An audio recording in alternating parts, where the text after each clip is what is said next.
Hello বন্ধুরা, সুস্বাগতম তোমাদের প্রিয় চ্যানেল দ্য হ্যাপি পিলসে।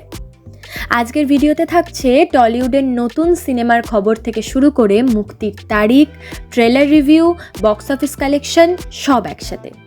তাই স্ক্রোল না করে চলুন শুরু করা যাক এই সপ্তাহের সেরা সেরা বাংলা সিনেমা নিউজ আপডেট। দেখা যাচ্ছে স্কটল্যান্ডে দেবের পারিবারিক ছুটি কাটানো। শুটিংয়ের ফাঁকে মায়ের সাথে সময় কাটালেন টলিউডের সুপারস্টার। বাংলা সিনেমার সুপারস্টার দেব, যিনি কেবল একজন অভিনেতা নন, কিছুটা সংসারী মানুষও।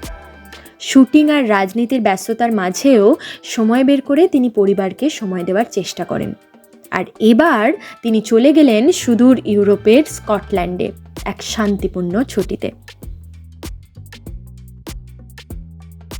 গত কয়েক সপ্তাহে উত্তরবঙ্গের দার্জিলিং, কালিম্পং, আলিপুরদুয়ার, জলপাইগুড়ি একাধিক এলাকায় ভয়াবহ ভূমিধস ও বন্যায় বিপর্যস্ত হয়েছে হাজারো পরিবার। রাস্তা ভেসে গেছে, ঘরবাড়ি ভেঙে গেছে, মানুষ অত্যন্ত আশ্রয়হীন।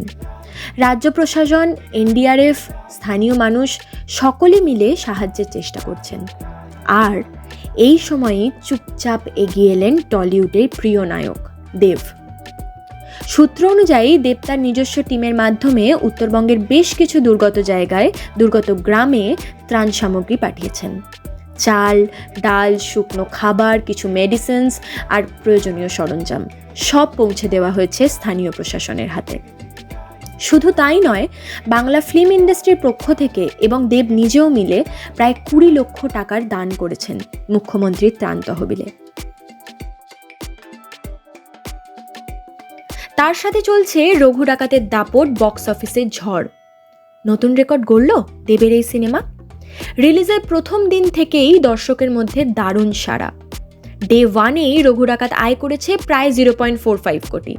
তারপরে দ্বিতীয় দিন, তৃতীয় দিন আস্তে আস্তে 0.50 কোটি, 0.63, পঞ্চম দিনে 0.84, ষষ্ঠ দিনে 1.10। প্রথম সপ্তাহ শেষে মোট আয় দাঁড়ায় প্রায় 5.5 কোটি। এখনো পর্যন্ত সূত্র অনুসারে ওয়ার্ল্ড ওয়াইড মোস্ট গ্রস আয় 10 কোটি টাকা ছুঁয়েছে। ছবির বাজেট ছিল কিন্তু 7 কোটি। বক্স অফিস কালেকশন এবং স্যাটেলাইট রাইটস মিলিয়ে এখন এটা একটা সুপারহিট প্রজেক্ট হিসেবে গণ্য করা হয়েছে। কলকাতায় সানের ইনফিনিটি ট্যুর 2025 কনসার্টের মঞ্চে শুভশ্রী আর সঙ্গীত শিল্পী শান একসঙ্গে। সেই সুযোগে অনুসন্ধান সিরিজের পোস্টার জনসমক্ষে আনা হলো। সিরিজের থিম হলো ক্রাইম জার্নালিজম এবং রহস্য ও সামাজিক সংকট। সাধারণ ধারণার থেকে কিছুটা বেরিয়ে গিয়ে অন্য ধরনের গল্প বলার চেষ্টা। এবার গৃহপ্রবেশ ও ধূমকেতুর পর এই সিরিজে আরও গম্ভীর ও ভিন্ন ধরনের ভূমিকায় ফিরছেন শুভশ্রী। অনুসন্ধান সিরিজের মুক্তির দিন ঘোষণা করা হয়েছে 7ই নভেম্বর 2025 হইচই প্ল্যাটফর্মে স্ট্রিম হবে। আর একদিকে বাংলা সিনেমা জগতে এক নতুন আলোড়ন সৃষ্টি করেছে অর্জুন দত্ত পরিচালিত ছবি ডিপ ফ্রিজ। এই ছবি সম্প্রতি 71তম জাতীয় চলচ্চিত্র পুরস্কারে সেরা বাংলা ছবি হিসেবে মনোনীত হয়েছে, যা বাংলা সিনেমার জন্য একটা গর্বের বিষয়। বাংলা চলচ্চিত্রের জনপ্রিয় অভিনেত্রী কোয়েল মল্লিকের নতুন সিনেমা আসছে স্বার্থপর। 2025 সালের দীপাবলিতেই মুক্তির জন্য নির্ধারিত হয়েছে। ছবির ট্রেলার সম্প্রতি মুক্তি পেয়েছে, যা দর্শকদের মধ্যে ইতিবাচক প্রতিক্রিয়া সৃষ্টি করেছে। এই ছবির পরিচালনা করছেন অন্নপূর্ণা বসু। এই ছবিতে কোয়েল ও রঞ্জিত মল্লিকের একসঙ্গে পর্দায় উপস্থিতি দীর্ঘদিন পর দর্শকের জন্য একটা বিশেষ আকর্ষণ।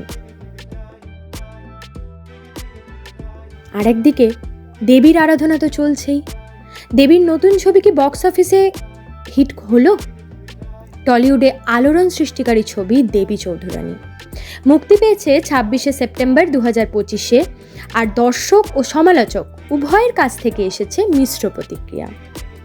শুভ্রজিৎ মিত্র পরিচালিত এই ছবি মূলত বঙ্কিমচন্দ্র চট্টোপাধ্যায়ের ঐতিহাসিক উপন্যাসের উপর ভিত্তি করে তৈরি।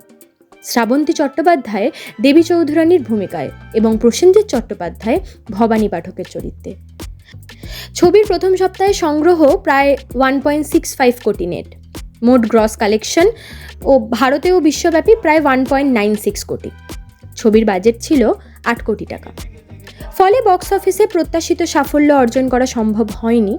সংক্ষেপে ঐতিহাসিক অ্যাডভেঞ্চার হলেও বক্স অফিসে ছবির পারফরমেন্স হতাশাজনক ছিল। তো আপনাদের কেমন লাগলো? এক ঝলকে তুলে ধরলাম টলিউডের সেরা সেরা কয়েকটা আপডেট। ভালো লাগলে ভিডিওটা লাইক, শেয়ার এবং কমেন্ট করতে একদম ভুলবেন না। আর সাবস্ক্রাইব অবশ্যই করে রাখুন পরবর্তী ভিডিওর জন্য। ধন্যবাদ।